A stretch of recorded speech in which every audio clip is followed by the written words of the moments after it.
70 negara berguru ke Jokowi. Ekonomi Indonesia dijadikan contoh oleh IMF. Eropa gengsi. Kenapa kita masih merasa biasa-biasa saja ya? Karena pertumbuhan ekonomi kita masih tinggi sekali, 5,72. Dan itu kalau di G20 kita tertinggi. 70 negara akan mengalami resesi.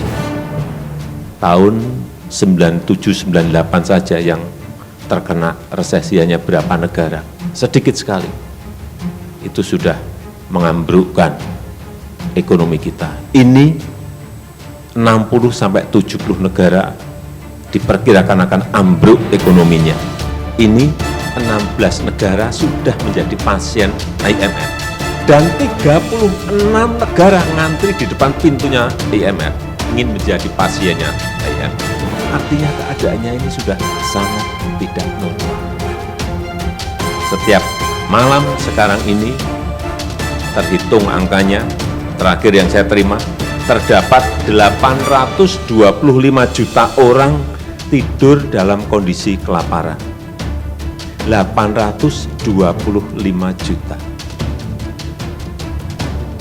Kenapa kita masih merasa biasa-biasa saja ya? Karena pertumbuhan ekonomi kita masih tinggi sekali, 5,72. Dan itu kalau di G20 kita tertinggi. Itu kalau di G20 kita tertinggi.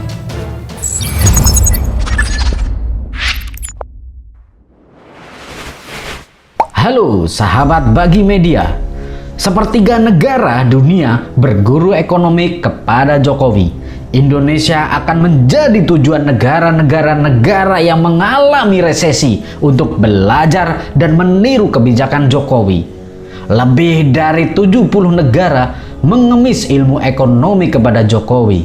Dan hanya satu negara besar yang tidak mengakui Indonesia berhasil, yaitu Eropa. Eropa gengsi total dan tak ingin mengakui Indonesia sedang melejit ke puncak dan sebentar lagi akan meledak menjadi negara maju.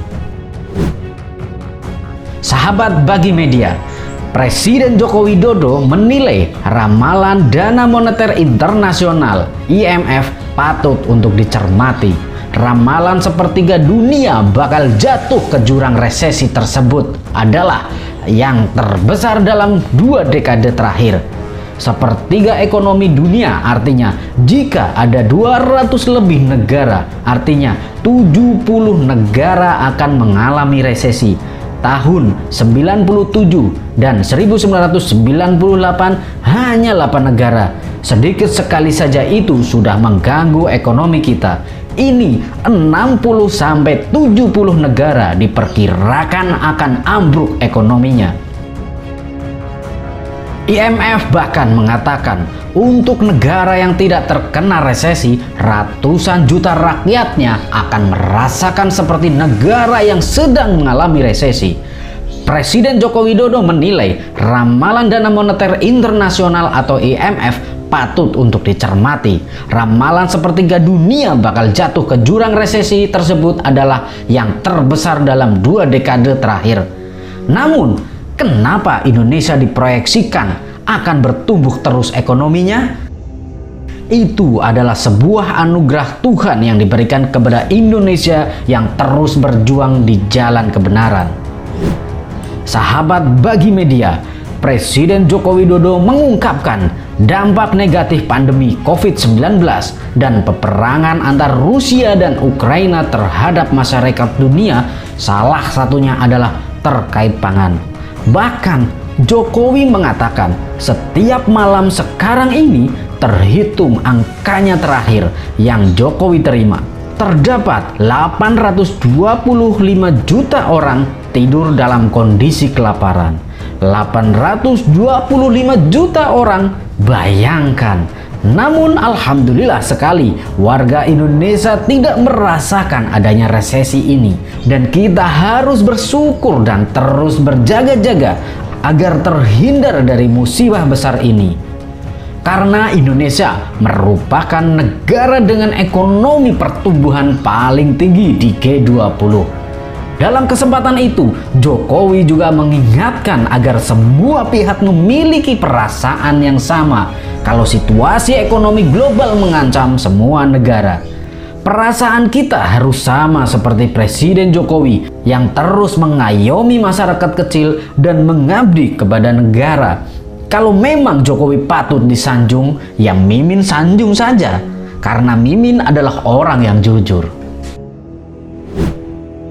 Sahabat Bagi Media, keberhasilan Indonesia memimpin forum G20 pada 2022 lalu juga mampu menarik perhatian dunia.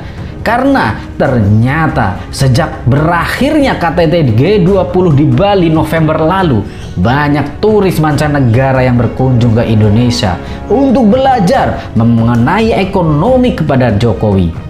Indonesia yang menjadi tujuan kunjungan kerja puluhan mahasiswa kampus terbaik dunia, Harvard Business School. Selain mahasiswanya, Airlangga mengatakan para diplomat dari negara lain pun turut belajar ke Indonesia. Untuk itu, Airlangga menegaskan bahwa momentum ini harus dimanfaatkan semaksimal mungkin karena saat ini Indonesia telah menggenggam kepercayaan dunia. Sahabat Bagi Media, bagaimana menurut kalian? Dengan kepercayaan dunia kepada Indonesia, kita harus bangga tentunya menjadi warga Indonesia. Jangan santuy terus, mari kita barbar. Merdekalah kita seutuhnya, merdeka.